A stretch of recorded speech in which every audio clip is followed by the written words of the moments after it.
Hello and welcome to HEC academy. कैसे हो बच्चों? आई होप आप ठीक हो। Welcome to HEC academy. Myself Neha Munoth और हम 11th क्लास का एसपी सब्जेक्ट पढ़ रहे हैं। ऑलरेडी हमारा 6th चैप्टर चल रहा है। हाँ पता है बहुत लेंदी है। आप बोलोगे मैम कितने लेक्चर्स और टेंशन ना लो बच्चों, ये लास्ट लेक्चर है इस टॉपिक का। इसके बाद हम नया टॉपिक स्टार्ट करने वाले हैं।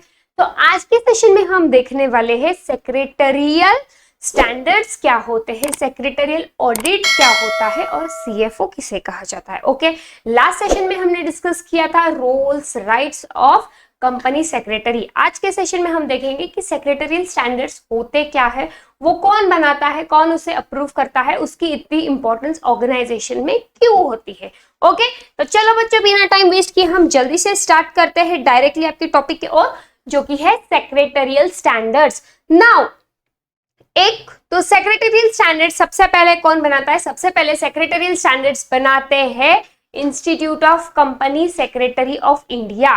और उसे अप्रूव कौन करता है कि यार वो स्टैंडर्ड्स सही बनाए हैं नहीं बनाए हैं, कहीं कोई स्टैंडर्ड्स में चेंज करना है, क्या करना है, तो उसे अप्रूव करते हैं ministry of corporate affairs. Okay, हमारी जो कॉर्पोरेट अफेयर्स की मिनिस्ट्री बनाई है कि यार जो रूल्स एंड रेगुलेशंस ऑर्गेनाइजेशंस में बनाए हुए हैं वो सही है गलत है, ये समझने के लिए मिनिस्ट्री ऑफ कॉर्पोरेट अफेयर्स बनाई हुई है, तो वो उसे अप्रूव करती है। जो एक स्टैंडर्ड्स बनाए होते हैं उनका एक स्टैंडर्डाइज्ड फॉर्मेट होता है, स्टैंडर्डाइज्ड डिफरेंट प्रैक्टिसेस ऑर्गेनाइजेशन में होती है, तो इस वजह से उन्होंने बनाए हुए थे। तो थोड़ा सा टेक्स्ट बुक में देख लेते हैं कि यहाँ क्या दिया है। ओके बच्चों, तो चलो, The secretarial standards are formulated by Institute of Company Secretary of India. Okay, formulated by Institute of Company Secretary of India and approved by Central Government through Ministry of Corporate Affairs. किसने approve किया है? Central government, ministry of corporate affairs. जो सही है, जो भी laws, जो भी रेगुलेशंस बनाए, क्या वो सही है कंपनी को लिए, वो देखते हैं और उसके बाद वो अप्रूव किया जाता है। Okay, next, the companies act 2013 makes compliance with the secretarial standards 1 and 2 mandatory. ये जो स्टैंडर्ड्स होते हैं 1 स्टैंडर्ड 2 स्टैंडर्ड्स, उनके मैंडेटरी होता है। ओके, ये उनके स्टैंडर्ड्स, अगर आप आगे जाके सीएस करोगे, कंपनी सेक्रेटरी ये कोर्स ऑप्ट करोगे, तभी आपको ये डिटेल में पता चलेगा। Okay, the secretarial standards are developed to standardize different practices. हर एक ऑर्गेनाइजेशन में डिफरेंट प्रैक्टिस होती है। ये ऑर्गेनाइजेशन में कुछ डिफरेंट प्रैक्टिस होगी, बी में कुछ डिफरेंट होगी, सी में कुछ डिफरेंट होगी। तो एक स्टैंडर्डाइज्ड फॉर्मेट बनाने के लिए उन्होंने ये रूल्स या स्टैंडर्ड्स को डेवलप किए कि हाँ ये कहीं ना कहीं हर एक ऑर्गेनाइजेशन में सेम मिलेगा आपको, तो उसके लिए ये चीजों को डेवलप किया है। ओके, तो देखते हैं कि यार इतनी इसकी नीड या इतना इसका इम्पैक्ट क्या होता है ऑर्गेनाइजेशन में अगर हम अडॉप्ट करते हैं ये स्टैंडर्ड्स को। सो ऐसा होता है कि हर एक कंपनी को ये स्टैंडर्ड्स को फॉलो करना ही पड़ता है। Okay, the companies follow diverse practices based on differing business culture and varied usages over a period of time. हर एक कंपनी अलग अलग प्रैक्टिस को फॉलो करती है डिपेंडिंग अपॉन, क्योंकि इतने सारे बिजनेस होते हैं, इतने सारे डिफरेंट कल्चर्स होते हैं, तो हर एक कंपनी अलग अलग प्रैक्टिस को फॉलो करती है। The secretarial standards aim at an achieve integrating, harmonising and standardising fine corporate governance practice across all companies. यहाँ क्या दिया है, स्टैंडर्ड्स को क्यों अपनाना है, ताकि एक तो टारगेट जो भी है आपका गोल है वो अचीव होना, एक harmony maintain, peaceful atmosphere organisation में मेंटेन होना चाहिए, एक स्टैंडर्ड प्रैक्टिस जो हम बोलते हैं वो हर ऑर्गेनाइजेशन में होना चाहिए अक्रॉस द कंट्री, इसीलिए हम ये स्टैंडर्ड प्रैक्टिस लाए हैं। Okay, it leads to provide better monitoring of compliance of law, strengthening the process of board and create confidence in the investors.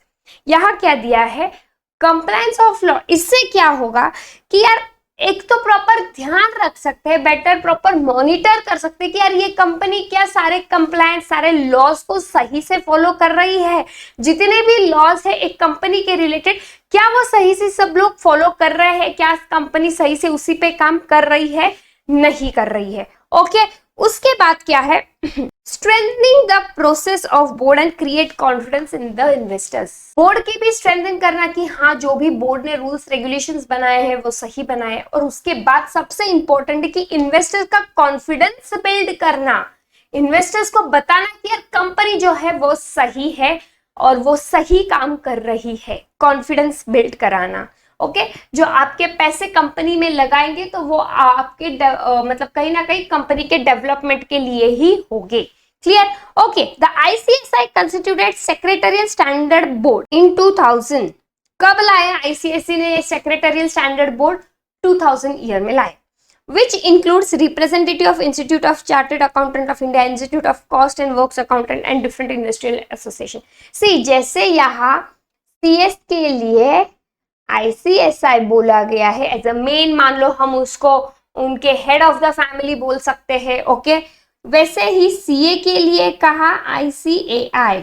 Okay वैसे ही CWA के लिए institute of cost and works account ICWA, ये ऐसे institute को represent करते हैं। अभी मान लो आप आप CWA किया हुआ है तो आप कौन से इंस्टीट्यूट को रिप्रेजेंट करेंगे? आप ICWA के इंस्टीट्यूट को रिप्रेजेंट करेंगे। CS किया है तो ICSI के इंस्टीट्यूट को रिप्रेजेंट करेंगे।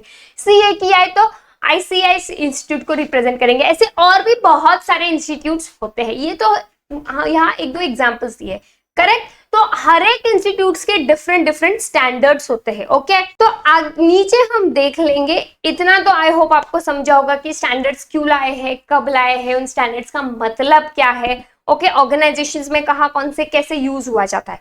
ओके उसके बाद हम थोड़ा सा देख लेंगे कि स्कोप ऑफ सेक्रेटरियल प्रैक्टिस। ना ना ना ना ना डरने की कोई बात नहीं है, डरना नहीं है। ये भी नहीं सोचना है कि मैम इतना कैसे लर्न, ये लर्न नहीं करना है आपको, बस इंफॉर्मेशन के प्रोवाइड पे, ये इंफॉर्मेशन के बेसिस पे ये इतना प्रोवाइड किया है कि हाँ आपको भी समझना चाहिए कि ऐसे स्टैंडर्ड्स होते हैं। सी इतने ही 10 स्टैंडर्ड्स नहीं होते हैं, और भी बहुत सारे स्टैंडर्ड्स होते हैं। यहाँ एक मिनिमम 10 दिए हैं। ओके सो यहाँ क्या दिया है, the scope of secretarial standards की क्या स्कोप होता है हर एक स्टैंडर्ड्स को लेके। सो सी यहाँ एक 10 स्टैंडर्ड्स दिए हैं। सी हर एक CS को ये स्टैंडर्ड्स पता होते हैं। ओके कि क्या होता है स्टैंडर्ड में, इस स्टैंडर्ड का मतलब क्या है, ये सबको हर एक CS को पता होता है।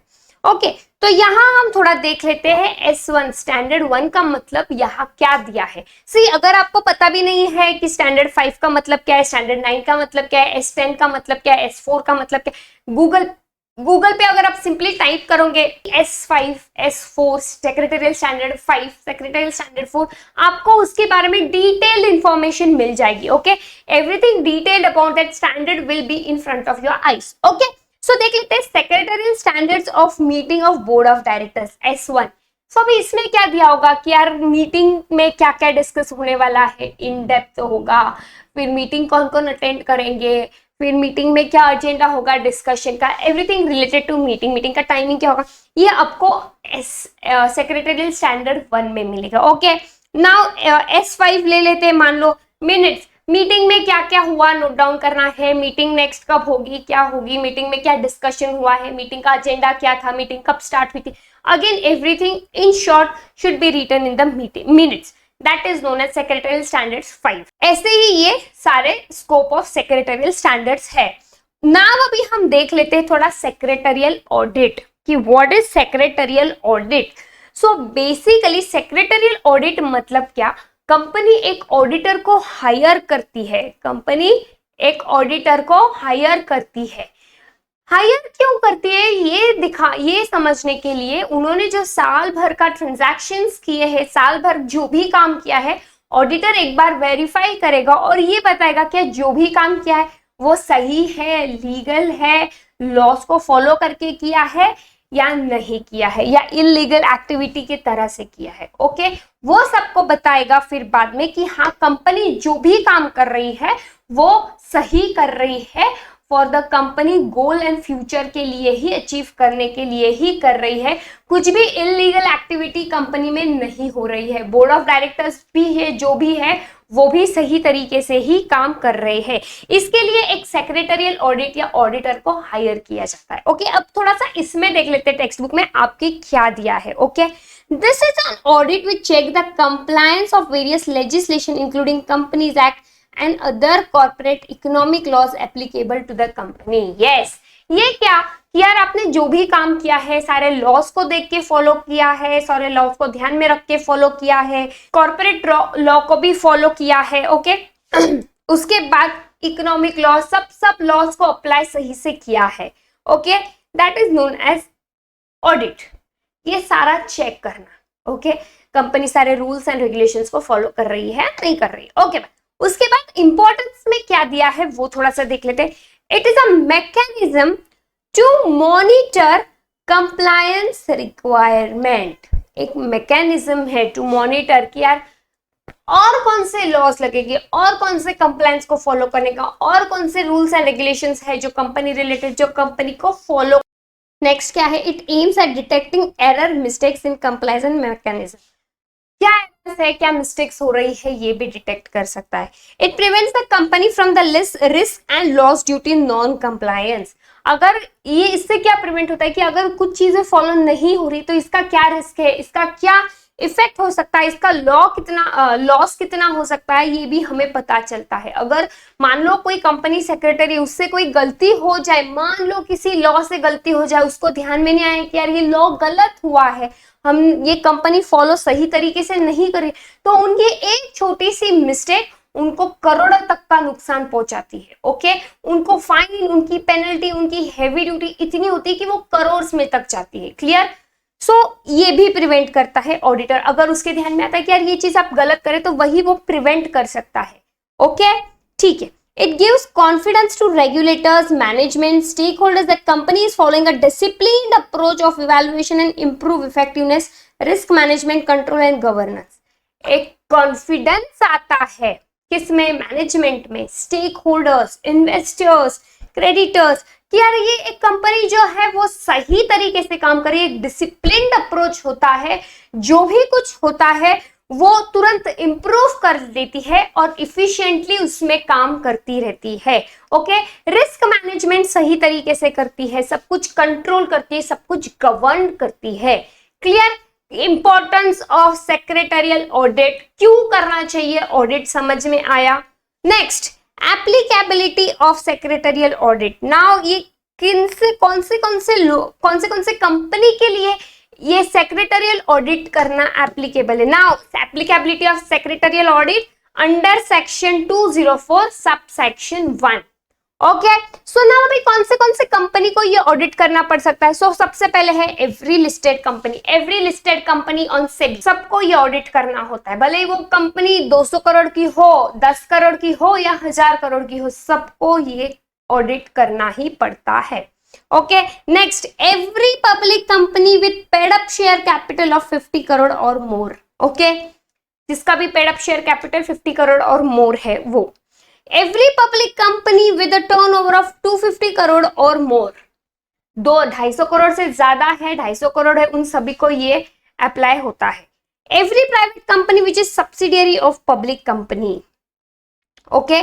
प्राइवेट सब्सिडियरी कंपनी पता है, तो पब्लिक कंपनी की सब्सिडियरी अगर प्राइवेट है तो उसे भी ये फॉलो करना पड़ता है, उसे भी ये सारी चीजें एप्लीकेबल है, ओके। चलो अब देख लेते हैं अपॉइंटमेंट ऑफ सेक्रेटरियल ऑडिट की, सेक्रेटरियल ऑडिट को अपॉइंट कैसे किया जाता है।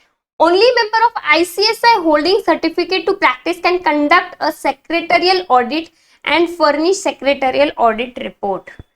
जो आईसीएसआई का मेंबर है बस वही सेक्रेटरियल ऑडिट को कर सकता है, कंडक्ट कर सकता है, और वही सेक्रेटरियल ऑडिट रिपोर्ट को फर्निश कर सकता है, okay. This appointment is made by board of director at their meeting by passing board resolution. इसे अपॉइंट कौन करता है, बोर्ड रेजोल्यूशन, और बोर्ड ऑफ डायरेक्टर्स अपॉइंट करते हैं एक स्पेशल बोर्ड रेजोल्यूशन पास करके, okay.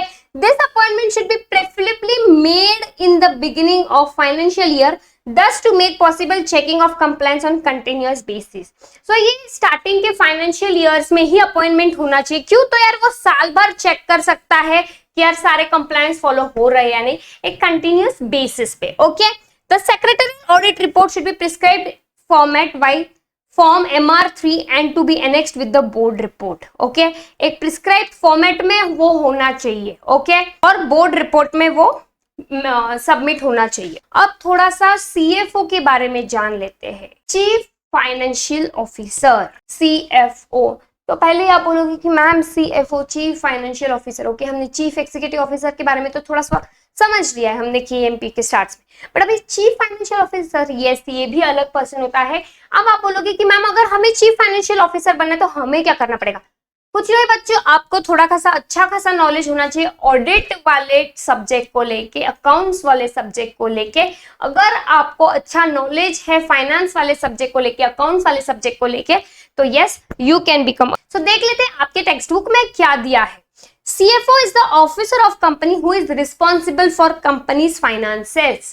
Responsible for companies finances, की कंपनी का फाइनेंस कैसे होता है, इनकम सर्टिफिकेट क्या है, कैश फ्लो कैसे जनरेट हो रही है, रिजर्व फंड्स क्या है, ओके तो ये सब कुछ अगर उसे पता है कंपनी के फाइनेंस के बारे में, is a chief financial officer of company.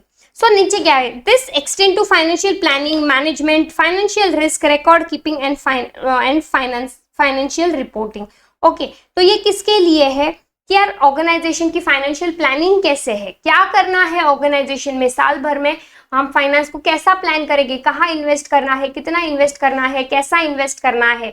Okay management कैसा डिसीजन लेगी, क्या management are happy with the financial planning which we had did और नॉट। फाइनेंशियल रिस्क, अगर कोई अनसर्टन रिस्क आ जाती तो हम उसे कैसे बेयर कर सकते हैं क्या।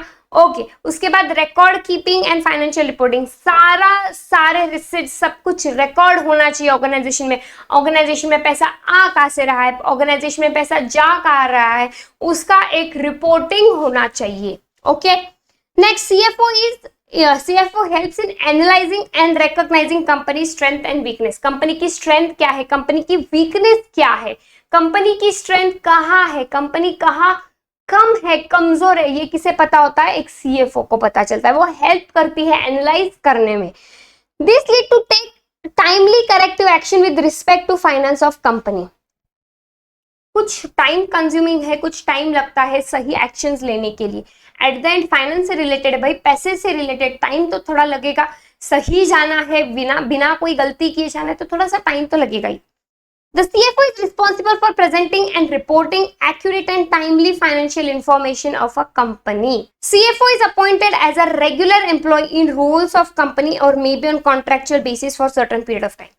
या तो CFO एक रेगुलर एम्प्लॉय की तरह होगा या तो फिर एक कॉन्ट्रेक्चुअल बेसिस के तरह होगा, एक सर्टेन पीरियड की तरह उसे अपॉइंट किया जाता है। या तो वो एक फुल टाइम एम्प्लॉय होगा, रेगुलर एम्प्लॉय ऑफ ऑर्गेनाइजेशन, बस उसकी पोजीशन, उसका नाम के आगे CFO ऑफ कंपनी लगेगा, या तो फिर वो कुछ दिनों के लिए हायर किया जाएगा। क्लियर, एक कॉन्ट्रैक्ट के बेसिस पे उसको हायर, अगर कॉन्ट्रैक्ट खत्म हो जाता है तो यस ही में leave the company. CFO need not be the director of company, जरूरी नहीं है CFO ने डायरेक्टर ही होना चाहिए कंपनी का, बिना डायरेक्टर भी वो CFO बन सकता है। CFO is compulsory required to sign audited financial statements of company. CFO is required compulsory, जो ऑडिटेड फाइनेंशियल रिपोर्ट्स होते हैं कंपनी में उस पे CFO की साइन होना मस्ट होता है। क्लियर, तो इसी के साथ हमने हमारा 6th चैप्टर कंप्लीट किया है, जो कि the directors and key managerial person of an organisation और अ कंपनी। यस बहुत बड़ा टॉपिक था और बहुत इंपॉर्टेंट टॉपिक है आपके SP के सब्जेक्ट के। क्लियर, 11th का सबसे इंपॉर्टेंट टॉपिक है, इसके साथ कनेक्टेड रहिए, वीडियोस देखिए, बार बार नहीं समझ में आ रहा है फिर से दोबारा वीडियो देखिए, टेक्स्ट बुक में से पढ़िए, पर प्लीज इस टॉपिक के साथ कनेक्टेड रहिए। क्लियर, ओके तो इसी के साथ हमने 6th चैप्टर कंप्लीट कर दिया है। नेक्स्ट सेशन में हम स्टार्ट करेंगे 7th chapter. Okay so till then take care, bye bye.